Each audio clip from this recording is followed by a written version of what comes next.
नमस्कार दर्शक मित्रों, मैं हूं दिया खटवानी और स्वागत है आपका के न्यूज में। चलिए गौर करते हैं आज के मुख्य समाचारों पर। भारत और फ्रांस की नौसेनाएं रविवार से अरब सागर में 3 दिवसीय युद्धाभ्यास शुरू करेंगी और इस दौरान उन्नत हवाई रक्षा एवं पनडुब्बी रौदी अभ्यासों जैसे जटिल नौसेना अभियान चलाए जाएंगे। अधिकारियों ने बताया कि वरुण अभ्यास के 19वें संस्करण में दोनों नौसेनाओं के बीच समन्वय एवं मिलकर अभियान चलाने की स्तर का प्रदर्शन होगा।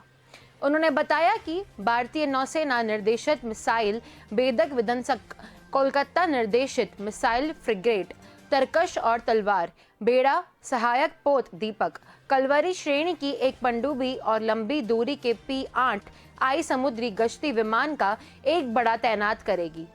राफेल एम लड़ाकू विमानों के साथ विमान वाहक चार्ल्स डी गायले E-2C हाइको विमान और हेलीकॉप्टर कायमैन एम और डॉल्फिन फ्रांसीसी नौसेना का प्रतिनिधित्व करेंगे। फ्रांसीसी नौसेना हवाई रक्षा विध्वंसक शेवेलियर पॉल फ्रिगेट प्रोविंस और पोतवार को भी तैनात करेगी। पश्चिमी बेड़े के flag officer commanding rear admiral Ajay Kochhar भारतीय पक्ष और commander task force 473 rear admiral Park और सिद्धार्थ फ्रांसीसी पक्ष का नेतृत्व करेंगे।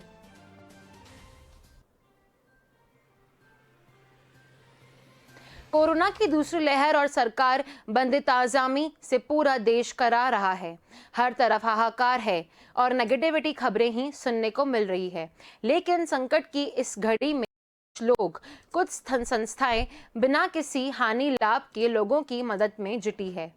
दिल्ली NCR में एक सांस के लिए जूझते मरीजों के सगे संबंधी अस्पतालों के सामने ऑक्सीजन के लिए गिड़गिड़ा रहे हैं। अस्पताल कभी भी ऑक्सीजन खत्म होने की घोषणा कर मरीज को दूसरी जगह ले जाने के लिए कह देता है। सांसों के इस आपातकाल में दिल्ली से सटे गाजियाबाद के इंद्रपुरम स्थित श्री गुरु सिंह सभा गुरुद्वारे ने अपने स्तर पर मरीजों को मुफ्त ऑक्सीजन बांटनी शुरू कर दी है। सेवादार कवलजीत सिंह उर्फ मनु सिक्का कहते हैं कि हमारे ऑक्सीजन कमांडर हर पल मुस्तैद हैं। हम अपनी सांस से रहने तक, अपनी पहुंच तक किसी की सांस बंद नहीं होने देंगे। कोरोना से लड़ने के लिए श्री गुरु सिंह सभा गुरुद्वारा पिछले 1 साल से मुफ्त कोरोना टेस्टिंग और लंगर तो चला ही रहा था, लेकिन कोरोना की दूसरी लहर में ऑक्सीजन को लेकर मचे हाहाकार के बाद गुरुवार ने 22 अप्रैल से जरूरतमंदों को मुफ्त ऑक्सीजन बांटनी शुरू की है। इसे ऑक्सीजन लंगर का नाम दिया जा रहा है और इसमें मदद कर रहे लोगों को ऑक्सीजन कमांडर।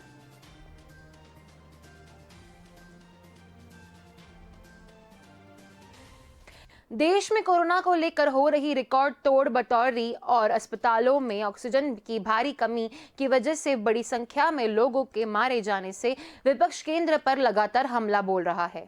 इसी बीच कांग्रेस नेता और सांसद राहुल गांधी ने कहा कि सद्भाव में केंद्र सरकार से अपील है कि PR और अनावश्यक प्रोजेक्ट कर खर्च करने की बजाय वैक्सीन ऑक्सीजन पर ध्यान दे। कांग्रेस नेता राहुल गांधी ने केंद्र से कहा, PR और अनावश्यक प्रोजेक्ट्स पर खर्च करने की बजाय वैक्सीन, ऑक्सीजन व अन्य स्वास्थ्य सेवाओं पर ध्यान दे।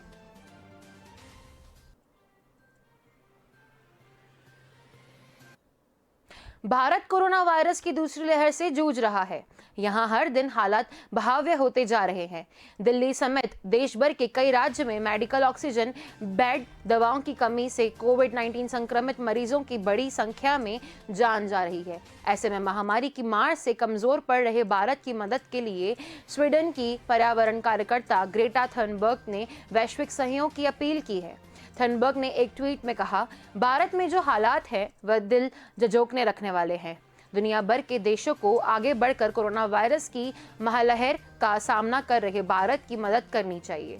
भारत में ग्रेटा थनबर्ग उस समय चर्चा में आई थी जब उन्होंने कृषि बिल को लेकर चलाए जा रहे किसान आंदोलन का समर्थन किया था। उनके ट्वीट के साथ शेयर की गई टूलकिट को लेकर विवाद पैदा हो गया था। आरोप लगा था कि भारत विरोधी साजिश के तहत टूलकिट के जरिए अंतर्राष्ट्रीय हस्तियों से ट्वीट करवाए गए हैं ताकि इस मामले को उभारा जा सके। भारत में तेजी से बढ़ते कोरोना के मामलों के चलते अस्पताल में बेड और वेंटिलेटर की भारी कमी हो रही है, जिससे डॉक्टरों को लग रहा है कि जान बचाने में मुश्किल हो रही है। इस बीच शनिवार को सरकार ने घरेलू उपलब्धता को बढ़ाने के लिए कोविड-19 वैक्सीन, मेडिकल ग्रेड ऑक्सीजन और संबंधित उपकरणों के आयात पर बुनियादी सीमा शुल्क में छूट देने की घोषणा की है। प्रधानमंत्री नरेंद्र मोदी की अध्यक्षता में हुई बैठक में यह निर्णय लिया गया है। उच्चतम न्यायालय के न्यायाधीश न्यायमूर्ति मोहन एम शांतनागोदर का शनिवार देर रात गुरुग्राम के एक निजी अस्पताल में निधन हो गया। वह 62 वर्ष के थे। सूत्रों का यह कहना है कि जानकारी सूत्रों ने बताया कि न्यायमूर्ति शांतनागोदर को फेफड़े में संक्रमण के चलते मेदांता अस्पताल में भर्ती कराया गया था और वह आईसीयू में थे। न्यायालय के एक अधिकारी ने बताया कि शनिवार देर रात तक उनकी हालत स्थिर बताई गई है। अधिकारी ने बताया कि हालांकि देर रात करीब 12:30 बजे उनका इलाज कर रहे डॉक्टरों ने परिवार को यह दुखद समाचार दिया। सूत्रों ने न तो इसकी पुष्टि की और न ही इससे इनकार किया है न्यायाधीश कोरोना वायरस से संक्रमित थे या नहीं। न्यायमूर्ति शांतनागोदर को 17 फरवरी 2017 को उच्चतम न्यायालय के न्यायाधीश के तौर पर पदोन्नत किया गया था। उनका जन्म 5 मई 1958 को कर्नाटक में हुआ था। उन्होंने 5 सितंबर 1980 को एक वकील के तौर पर पंजीकरण कराया था। उच्चतम न्यायालय में पदोन्नत किए जाने से पहले न्यायमूर्ति शांतनागोदर केरल उच्च न्यायालय के मुख्य न्यायाधीश रहे।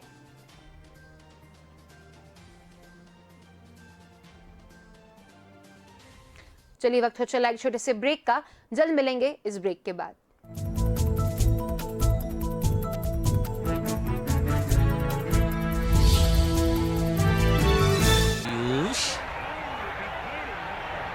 Ayush oh my dear real bites ये बुलाता है।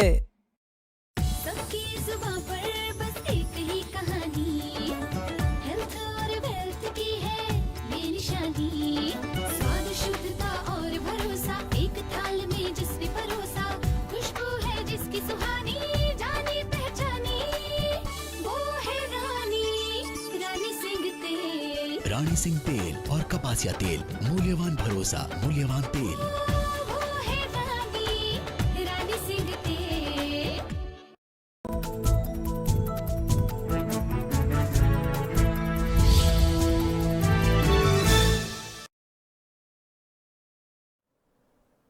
Welcome back. चलिए गौर करते हैं आगे के समाचारों पर। आप एक या दो कमरे के घर में रहते हैं और आपके परिवार में 4-5 लोग रहते हैं। ऐसे में घर का कोई सदस्य कोविड पॉजिटिव हो जाए और डॉक्टर उसे होम आइसोलेशन की सलाह दें तो आप क्या करेंगे? जाहिर है परिजन को शहर में बनाए गए कोविड केयर सेंटर में लेकर जाएंगे। अगर ये सेंटर्स भी फुल हैं तो क्या करेंगे? ऐसी स्थिति से निपटने के लिए रेलवे की ओर से कोविड संक्रमितों के लिए भोपाल रेलवे स्टेशन के प्लेटफॉर्म नंबर 6 पर आइसोलेशन कोच की व्यवस्था की गई है। इन कोच में 25 अप्रैल यानी रविवार से आइसोलेशन की सुविधा मिलेगी। इसके लिए कोई भी शख्स ऐसे संक्रमित मरीज की यहां आइसोलेशन के लिए ला सकते हैं जिसे पॉजिटिव आने के बाद डॉक्टर्स की ओर से आइसोलेशन में रहने की सलाह दी गई हो। रेलवे की ओर से तैयार ये कोविड-19 आइसोलेशन ट्रेन 22 कोच की है। इसमें 20 स्लीपर क्लास के कोच पेशेंट के लिए हैं, एक पार्सल कोच जिसमें दवाइयां व जरूरी सामान रखे जाएंगे, वहीं एक ऐसी कोच मेडिकल स्टाफ के रेस्ट के लिए रखा गया है। भोपाल डिवीजन के डीआरएम उदय बोरमकर ने बताया कि प्रत्येक कोच में 9 कैबिन है। इनमें 8 कैबिन में मरीज और एक कैबिन में पैरामेडिकल स्टाफ है। प्रत्येक कैबिन में 2-2 मरीजों को रखा जाएगा। इस तरह करीब 320 मरीजों को इस ट्रेन में आइसोलेट किया जाएगा। यहाँ आइसोलेट होने वाले मरीजों को स्वास्थ्य मंत्रालय की गाइडलाइन के मुताबिक नाश्ते व खाने की व्यवस्था की जाएगी। रेलवे ने ऐसा ही एक कोच हबीबगंज रेलवे स्टेशन पर भी तैयार किया है। जरूरत पड़ने पर इसमें भी संक्रमितों का आइसोलेट किया जाएगा। हर कोच में इमरजेंसी के लिए 2-2 ऑक्सीजन सिलेंडर की व्यवस्था भी की गई है। अगर आइसोलेशन के दौरान किसी संक्रमित की तबीयत अचानक बिगड़ जाए तो उसे अस्पताल तक भेजने के लिए इनका उपयोग किया जाएगा।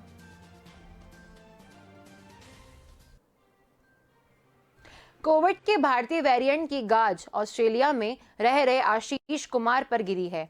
आशीष, उनकी पत्नी व 2 बेटियों को शुक्रवार को मेलबर्न एयरपोर्ट से लौटा दिया गया। आशीष बीमार पिता की सेवा करने हैदराबाद आना चाहते थे। इसके लिए उन्होंने न केवल नौकरी छोड़ दी बल्कि अपना घर, गाड़ी, सामान सब बेच दिया। रात 9 बजे वह चेक इन करने पहुंचे तो एयरलाइन स्टाफ ने अनुमति नहीं दी। आशीष ने 2.5 लाख रुपए में टिकट लिए, लेकिन शुक्रवार से लागू नियमों के चलते वह सड़क पर आ गए।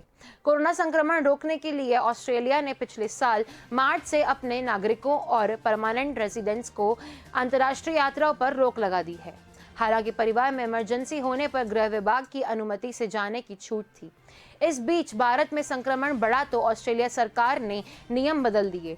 इससे पहले से मंजूरी ले चुके आशीष जैसे सैकड़ों लोग फंस गए। आशीष के पिता बीमार हैं, दोनों बहनें अमेरिका में सेटल हैं। अब भारत जाने की अनुमति उन्हीं लोगों को दी जाएगी जो कोरोना से लड़ने के लिए भारत की सहायता करने जा रहे हैं या ऑस्ट्रेलिया के राष्ट्रहित के लिए भारत जा रहे हैं, या कोई ऐसा व्यक्ति जिसे ऑस्ट्रेलिया में इलाज नहीं मिल रहा और वह भारत इलाज करवाने जा रहा है। वजीराबाद तालाब का जल स्तर कम होने तथा हरियाणा से यमुना में पर्याप्त मात्रा में पानी नहीं छोड़ने जाने से दिल्ली के कई इलाके में अगले 2 दिन तक जल आपूर्ति बाधित रहेगी। दिल्ली जल बोर्ड का कहना है कि वजीराबाद तालाब का सामान्य जल स्तर 674.5 फीट होना चाहिए, जबकि यह नीचे गिरकर 668 फीट पर पहुंच गया है। वहीं हरियाणा द्वारा यमुना में कम मात्रा में पानी छोड़ा जा रहा है। इस कारण वजीराबाद व चंद्रलाव जल शोषण संयंत्र से जल आपूर्ति करने में दिक्कत हो रही है। दिल्ली जल बोर्ड लोगों को पानी जमा करके रखने और किफायत से उपयोग करने की सलाह दी गई है। लोग आवश्यक अनुसार टैंकर से पानी मंगा सकते हैं। अधिकारियों ने बताया कि रविवार शाम से सोमवार शाम तक पानी की आपूर्ति प्रभावित रहेगी और तालाब का स्तर सामान्य होने तक सुधार होगा। बताया जा रहा है कि इससे हजारों लोगों पर असर पड़ सकता है। पेयजल सामान होने के बाद ही लोगों को राहत मिलेगी।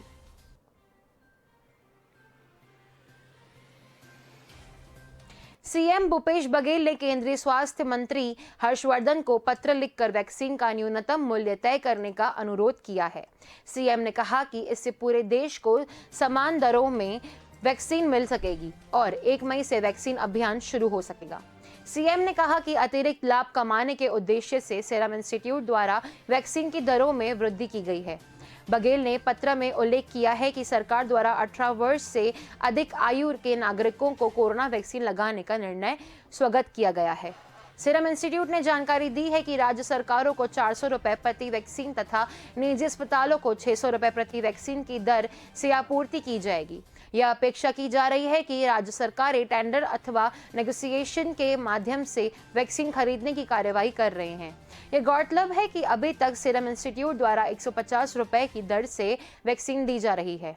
भारत में कोविशील्ड विश्व में सर्वाधिक दरों पर दी जा रही है।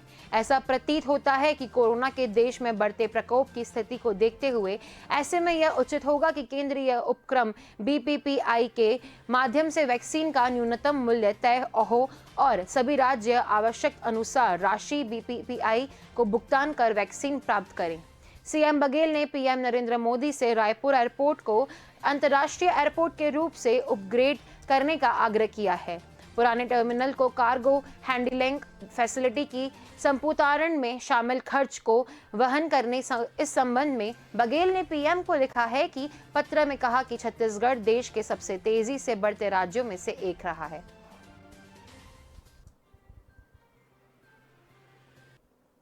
लॉकडाउन के बीच अपने गांव शहर जाने वाले श्रमिकों व अन्य लोगों के लिए राहत की खबर है। उत्तर पश्चिमी रेलवे ने उत्तर प्रदेश, बिहार, झारखंड और पश्चिम बंगाल जाने वाले लोगों की सुविधा के लिए अजमेर से हावड़ा के बीच स्पेशल ट्रेन चलाने का निर्णय लिया है। बताया कि यह सुपरफास्ट स्पेशल ट्रेन पूरी तरह आरक्षित होगी और इसमें टिकट बुकिंग के लिए ऑनलाइन प्लेटफॉर्म भी शुरू होगा।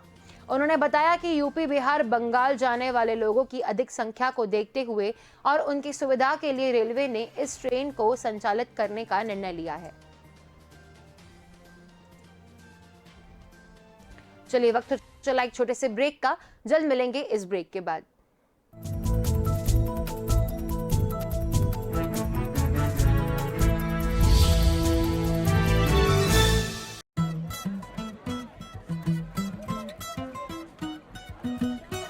वाह क्या बात है, Vadilal flingo choco brownie.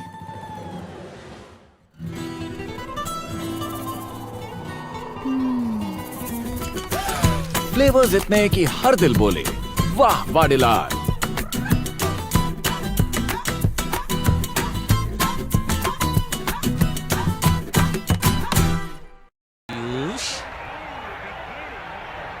Ayush oh my dear real bites ये बुलाता है।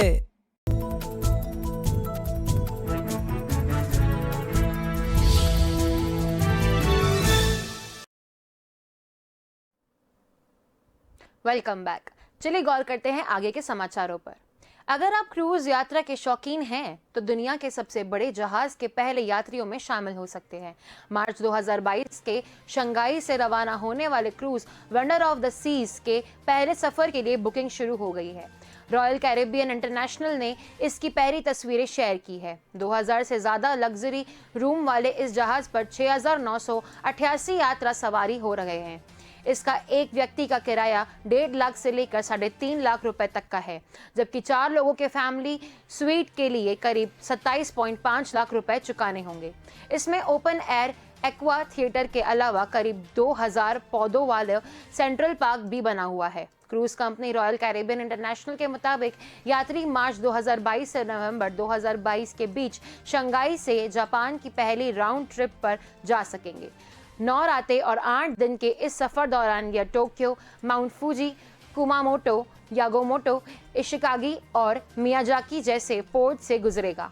इसके अलावा ये एशियाई के कुछ टॉप रेटेड जगहों के लिए भी सफर शुरू करेगा। इनमें दक्षिणी कोरिया, वियतनाम भी शामिल है। नवंबर 2022 से जनवरी 2023 के दौरान क्रिसमस, न्यू ईयर और अन्य छुट्टियों के देखते हुए वियतनाम के चान में, दक्षिण कोरियाई के बुसान और जेजू के अलावा चीन के ताइपेई के लिए भी बुकिंग की जा सकती है।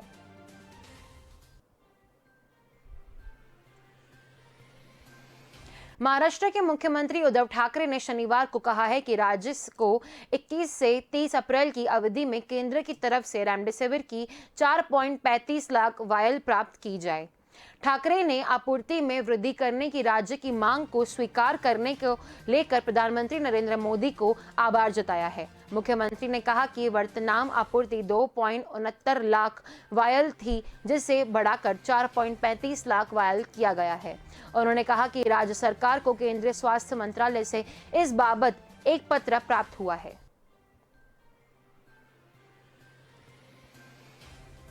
भोपाल के बदबदा विश्राम घाट पर पहली बार शनिवार को रिकॉर्ड 118 शवों को अंतिम संस्कार के लिए लाया गया।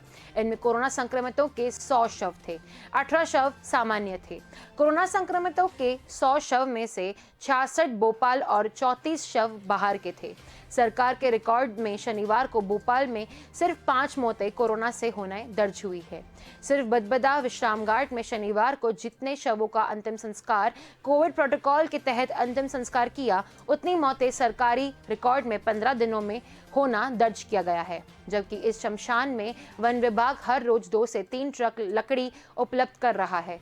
इसके अलावा अन्य सामाजिक संस्थाएं भी 1 से 2 ट्रक लकड़ी ला रही है। शव के अंतिम संस्कार के आरक्षित सभी स्थान फुल होने के कारण विश्राम घाट के अध्यक्ष अरुण चौधरी और सचिव ममतेश शर्मा ने दाह संस्कार के लिए नए अस्थायी वैकल्पिक स्थान के रूप में विद्युत शवगृह के कैंपस का चयन किया है।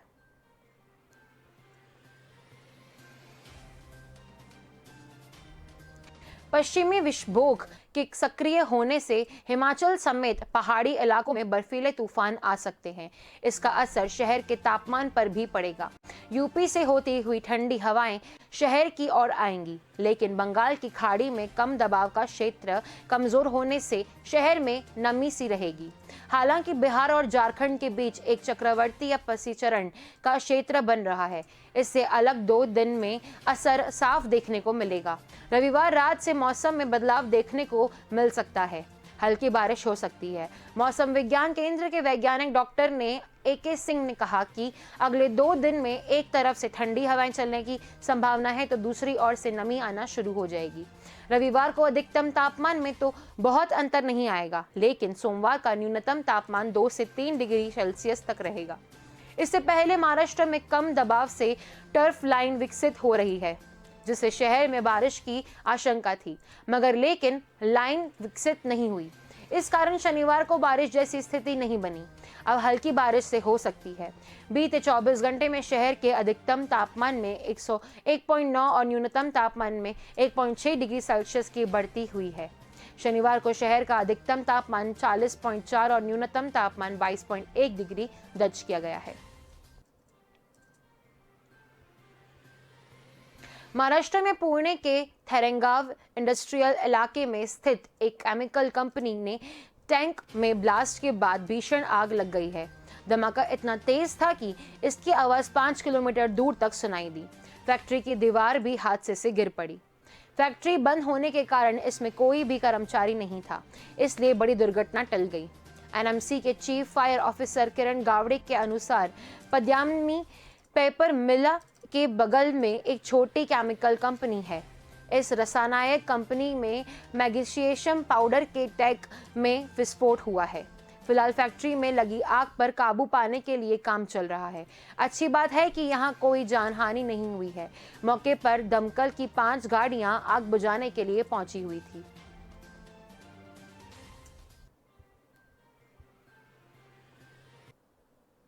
अभी के समाचारों में बस इतना ही। अधिक जानकारी के लिए देखते रहिए के न्यूज़। धन्यवाद।